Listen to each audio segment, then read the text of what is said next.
रोशनी लाई है मंजिल से बहुत दूर हमें, रोशनी लाई है मंजिल से बहुत दूर हमें।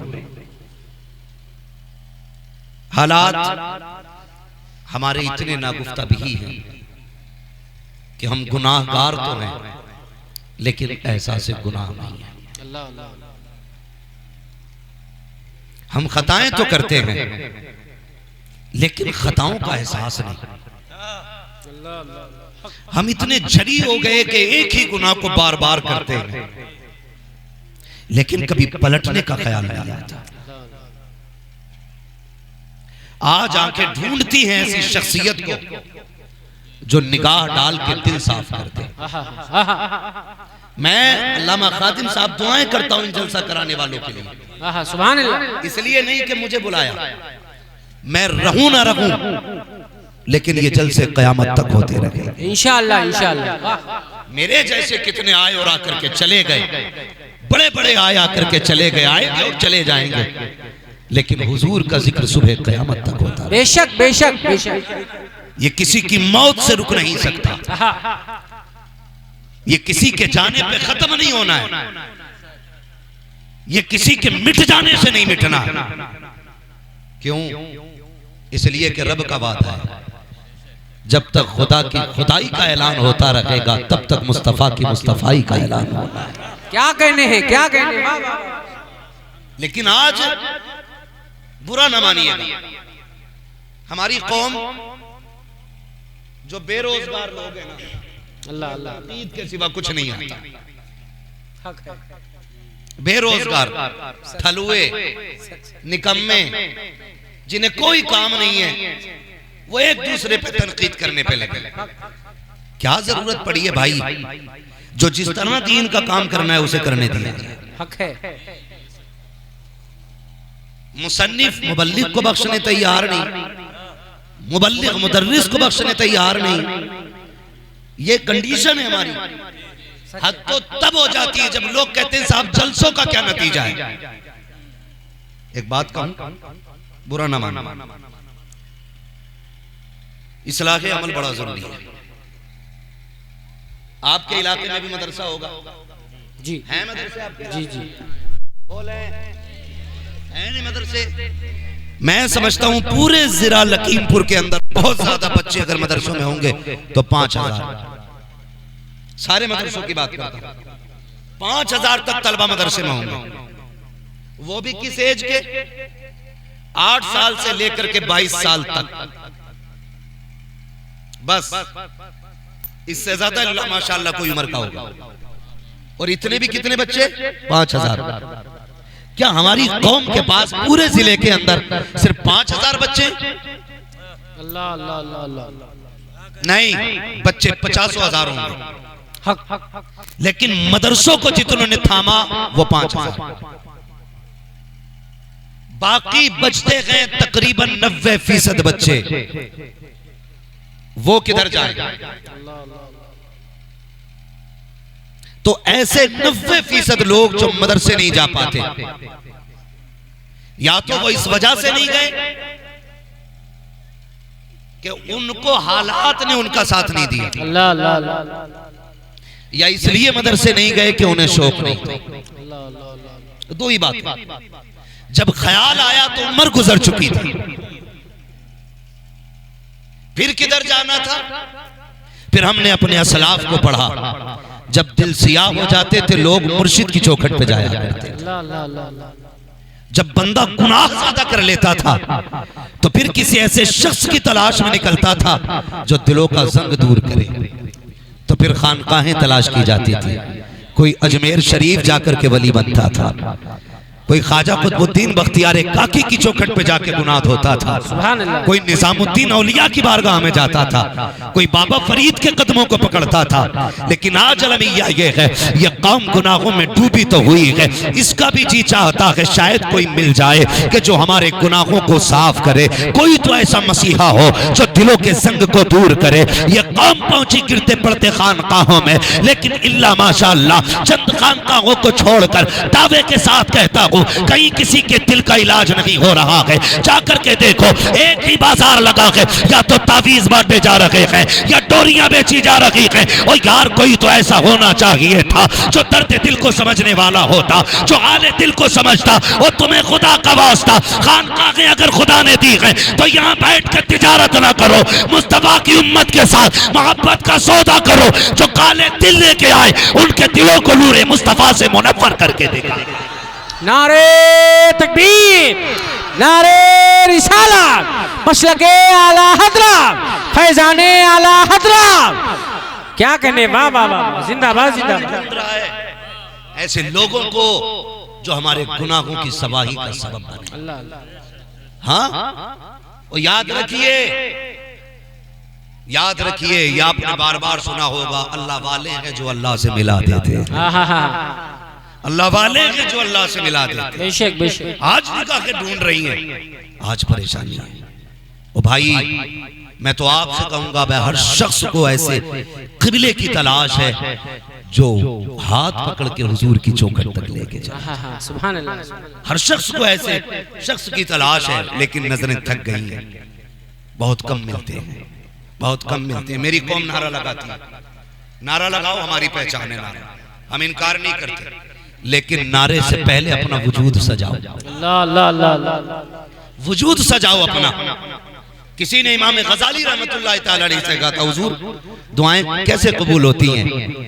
फरमाया, दो चीजें साफ कर लेना, दुआएं खुद ब खुद कबूल होने लग जाएंगी। सुभान अल्लाह। पूछा गया, हुजूर कौन सी चीजें? फरमाया, पहले ज़बान पाक करना, कभी झूठ ना बोलना, दूसरा रिस्क हलाल खाना, कभी हराम का लुकमा ना खाना। अगर दो काम तुमने कर लिए, हाथ बाद में उठेंगे, मकबूलियत की जमानत पहले अता कर दी जाएगी। बुरा ना मानिएगा, मैं खड़े होकर नारा लगाऊं मसला के आला हजरत, लेकिन इसी दिल में बुग़्ज़ है अपने भाई का, हसद है अपने सगे का। हाँ, क्या वजह है? हमने सजदे तो किए, माथे पे काले निशान भी आ गए। लोगों ने कहा बड़ा पक्का नमाजी है, जब देखो मस्जिद में मिलता है, लेकिन चेहरों पे नूर क्यों नहीं आया? नूर सफेदी को नहीं कहा जाता है, नूर रोशनी को नहीं कहा जाता है। और भाई, नूर का मतलब नमाजी के ये है, उसके चेहरे पे कशिश दिखाई दे, भले काले रंग का क्यों ना हो, लेकिन अगर बिलाल है, इश्क है हुजूर का, तो कायनात के सीने में उसकी मोहब्बत पैदा हो जाती है। आपने किस रंग का इश्क किया है, कौन सी इबादत करके लौटे हो? लेकिन हम जानते हैं साहिब, हमने बदन तो पाक किया, कपड़े भी पाक किए, सजदे भी रात के 3-3 बजे किए, लेकिन मसीहत का नकीब कह रहा था, तूने पानी डाल के कपड़े पाक किए, कपड़ा मार के सब पाक कर ली, लेकिन दिल के अंदर जो मैल लेके आया है, इसे कब पाक करेगा? और तूने इस कपड़े को एक बाल्टी पानी से साफ कर लिया, लेकिन जो दिल के अंदर हसद का मैल है, ये समंदर से भी पाक नहीं होगा। मालिक ये कब पाक होगा? फरमाया, सुन, पहले अपने सगे को माफ कर दे, खुदा तेरे सारे गुनाहों को माफ फरमा दे।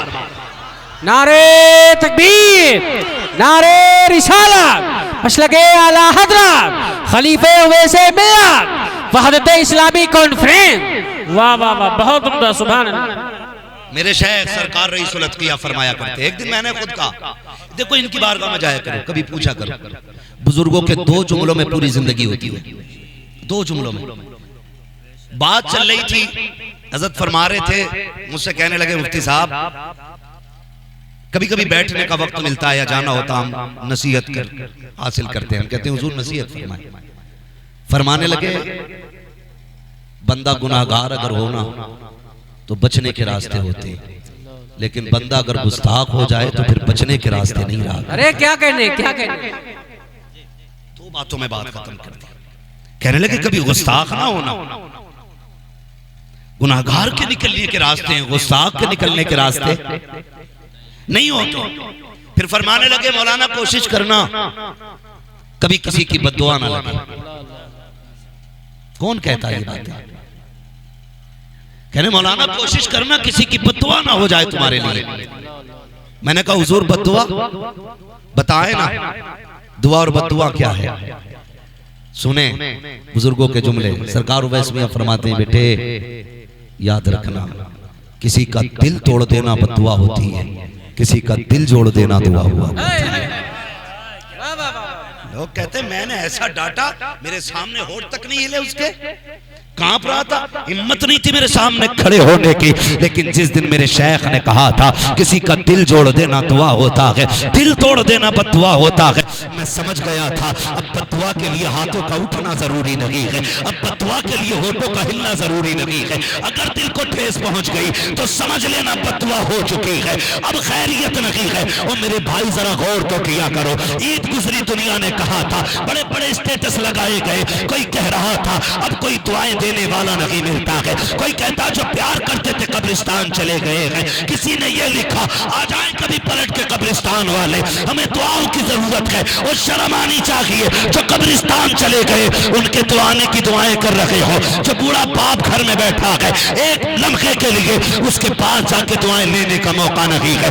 लोग कहते हैं मैंने मेरे बाप को कुछ नहीं कहा है, आज तक उन्होंने बद्दुआ नहीं दी, मैंने करना था, कभी तो शर्म से चेहरा झुका होगा, कभी तो आंख भीगी होगी तेरे नतीजे से। अगर जिस दिन उसकी आंख भीग गई ये मत सोचना वो मुसल्ला बिछाएगा, हाथ उठाएगा तभी बद्दुआ होगी, वो टूट गया बद्दुआ हो गई, अब ना तुझे पीर बचा सकता है ना तुझे वली बचा सकता है। अगर बचना है माँ बाप को राजी कर, खुदा भी राजी हो जाएगा, मुस्तफा भी राजी हो जाएगा। नारे तकबीर, नारे रिसालत, मसलके आला हज़रत, हक़ खिताबत। वाह वाह वाह, बहुत भाई पहले इन्हें राजी करो ना। बाप को कोई ईद मुबारक कहने तैयार नहीं, और चौराहे पे खड़ा है कपड़े पहन के, कह रहा तेरी राह तक रहा था। और जालिम तुझे क्या पता, ईद का मजा ही तब आता है जब बाप सीने से सीना लगा के ईद मुबारक कहता है। तू क्या जाने ईद होती क्या है? तूने तो ये सोचा यारों को सुवैया खिला दो, खुद जाके खा लो, ईद हो गई। बैठा करो अपनों के पास, बैठा करो बड़ों के पास, बैठा करो अपने बुजुर्गों को वक्त दिया करो। हम गलती कर रहे हैं, मेरी माँ बहनें भी बैठी हैं, माफ कीजिएगा, आज सबसे बड़ा सितम औलाद पे ये हो रहा है कि माँ की गोद औलाद का हक होती है। मैं फिक्री एतबार से नहीं कह रहा हूं, और मैं इस मसले को डीपली बताना भी नहीं चाहता, बस इतना बताना चाहता हूं कि औलाद का हक है गोद माँ की। हम वो खुशनसीब लोग हैं जो रोए हैं तो माओ ने गोद में उठाया था, लेकिन आज वो दौर भी खत्म हो गया। आज बच्चा रोता है तो माँ गोद में नहीं उठाती है, माँ मोबाइल का गुनगुना बजा के बेटे के हाथ में दे देती है। हम खुशनसीब लोग हैं, उस वक्त इतने मोबाइल नहीं थे, हम रोए तो माँ ने गोद में उठाया, हम रोए तो बाप ने गोद में लेके लोरियां दी। आज बच्चे रोते माँ मोबाइल बजा के दे देती है। अगर बहुत छोटा बच्चा है तो वो ये सोच के चुप जाता है ये कैसी आवाज आ रही है, और जब अगर समझदार बच्चा है तो वो ये सोच के चुप जाता है ये आवाज कैसे आ रही है। दोनों बच्चे हैरत में हो जाते हैं और उसी को देखने में लग जाते हैं। धीरे धीरे बच्चों ने होश संभाला, बच्चे आदी हो जाया करते हैं। ए मेरी बहनों, तुम्हें खुदा का वास्ता, तुम्हारे बच्चे रोया करें ना, इन्हें मोबाइल ना दिया करो, इन्हें गोद में उठा के सीने से लगा लिया करो। याद रखिएगा अगर तुम इन्हें आज मोबाइल दोगी, आज इनको तुम्हारी जरूरत है, तो ये तुम इन्हें मोबाइल से बहला रहे हो। कल जब तुम पे बुढ़ापा आएगा और तुम रोगे तो ये तुम्हें गोद में लेने के लिए नहीं आएंगे, तुम्हें सीने से लगाने नहीं आएंगे। जैसे आज तुमने इनके हाथ में मोबाइल दे दिया है, कल ये चैनल लगा के बाहर निकल जाया करेंगे। याद रखना कोई म्यूजिक, कोई तस्वीर, कोई टीवी, कोई वीडियो तुम्हारे दर्द का इलाज नहीं होती है। आज तुम इन्हें सीने से लगा लो, बुढ़ापे में तुम्हारी औलाद तुम्हें सीने से लगाती रहे। अरे वाह वाह वाह वाह, क्या कहने, जिंदाबाद जिंदाबाद। मैं अपनी माँ बहनों से कहूंगा बच्चे रोए ना, उन्हें सीने से लगाओ, उन्हें सीने से लगाओ। एक कहावत होती है ना, अक्सर गाली देते तो लोग कहते माँ का दूध पिया तो सामने आ, कहते कि नहीं? ये माइक थोड़ा मेरी आवाज खींच रहा है, जो असली आवाज है वही नहीं निकाल रहा है, ये बड़ी तो क्या निकालेगा। तवज्जो है आप लोगों की? एक चैलेंज किया जाता है, माँ का दूध पिया तो सामने आ। क्यों? क्यों? इसलिए कि जो ताकत बच्चे के लिए रब ने माँ के दूध में रखी है ना, वो डब्बे के दूधों में नहीं रखी गई है। वो डब्बे के दूध में नहीं है, सारे बोले डब्बे के दूध में। तभी ये बात कही जाती है माँ का दूध पिया है तो आ, माँ का दूध पिया है तो आ। याद रखिएगा, दूसरा नुकसान बता रहा हूं माओ बहनों बेटों भाइयों सबको। ये पहला नुकसान है कि बुढ़ापे में औलाद छोड़ेगी। दूसरा नुकसान ये है कि जिन बच्चों को माँ की गोद नहीं मिलती है ना, वो जवानी में भी कमजोर रहते हैं। वो जवानी में भी कमजोर रहते हैं। अगर यकीन ना हो ना, लग रहा हो ना ये मौलवी पगड़ी वाला बोल रहा है, तो खुदा की कसम मौलवियों को खाली जराबा यजरीबू वाला ना समझना। हम बरेली वाले लोग हैं, जहां जाके साइंस दम तोड़ती है, वहां से हुजूर के गुलामों की फहम और फिरासत की परवाज का आगाज होता है। सीधी सी बात, क्या कहने हैं? हम ना बोले अलग बात है, लेकिन हम बहुत आगे तक जानते हैं, इसलिए कि हमें सिखाने वाला अमीना का लाल है। हमें सिखाने वाला अमीना का लाल है। मैंने क्या बात कही कि जिन बच्चों को माँ की गोद नहीं मिलती वो कमजोर रहते। जाओ मेडिकल में जाओ, किसी माँ के डॉक्टर से मिलो और जाकर के तजर्बाकार डॉक्टर से पूछो कि मेरा मौलवी कह के गया है कि जब बच्चे कमजोर होते हैं उसमें माँ की गोद का भी मामला होता है। जिन बच्चों को माँ की गोद नहीं मिलती है वो बच्चे कमजोर रह जाया करते हैं। वजह क्या है जानते हो? उसका नतीजा भी आज समझिएगा। जब बच्चा पैदा हुआ तो उसको होश तो नहीं होता है, न उसे पेशाब का होश है, न उसे खाने पीने का होश है। बस इतना जानता है जब भूख लगती है तो रो देता है। जब रोता है माँ समझ जाती है मेरा बेटा भूखा हो गया है, बस रोने पे माँ दूध पिला देती है। लेकिन खुदा की कसम खा के बताना, मैंने भी अपने घर में देखा है, तुमने भी अपने घर में देखा है, वो बच्चा जिसकी उम्र 3 माह होती है, 4 माह बच्चे की उम्र होती है, जब बच्चा रोना शुरू करता है बिस्तर पे लेटा हुआ, फूफी आई गोद में उठाया, कहने लगी मेरा भतीजा रो रहा है, लेकिन बच्चा नहीं छुपा। फिर खाला ने दौड़ के लिया, लाइए मैं लेती हूँ, बच्चा फिर भी नहीं छुपा। दादी दौड़ के आई, कहा मुझे तो तुमसे संभाला नहीं जा रहा है, बच्चा फिर भी नहीं छुपता है। फिर दादी आ जाती है, नानी आ जाती है, हर रिश्तेदार के पास बच्चा जा रहा है, लेकिन चुप नहीं रहा है। आखिर में माँ ने हाथ धोए, जिसके हाथ मिट्टी में सने थे या आटे में सने थे, दौड़ती हुई दुपट्टे से साफ करती आई, कहा लाओ जल्दी करो मुझे दे दो। जैसे ही दादी नानी खाला की गोद से बच्चा माँ की गोद में गया है, अचानक बच्चा चुप हो जाता है। मुझे बताओ तो सही, जिसे अपना नहीं पता है, जिसे रिश्तों का नहीं पता है, जिसे भूख और गंदगी का नहीं पता है, उसको कैसे पता चल गया है कि ये खाला की गोद थी, ये नानी की गोद थी, ये खाला की गोद थी। अब जिस गोद में आया हो ये मेरी माँ की गोद आ गई है। अरे जिसे खाला फूफी की पहचान नहीं उसे माँ की क्या पहचान होगी? लेकिन जैसी माँ की गोद में आया बच्चा चुप क्यों हो गया? तो सुनो, इस वजह से चुप हुआ है कि बच्चे के दिल की धड़कनों का कनेक्शन माँ के दिल से हुआ करता है। जैसी बच्चा सीने के करीब आया, धड़कनों ने धड़कनों को पहचाना, कहने लग गई चुप हो जा, जिसके शिकन में नो मार रहा है उसी के सीने से लगने का मौका मिल गया। नारे तकबीर, नारे रिसालत, मशरक़े आला हज़रत, अज़मते वालिदैन, शाने वालिदैन, क्या कहने हैं? जिंदाबाद जिंदाबाद, वाह वाह वाह। ये दूसरा नुकसान है।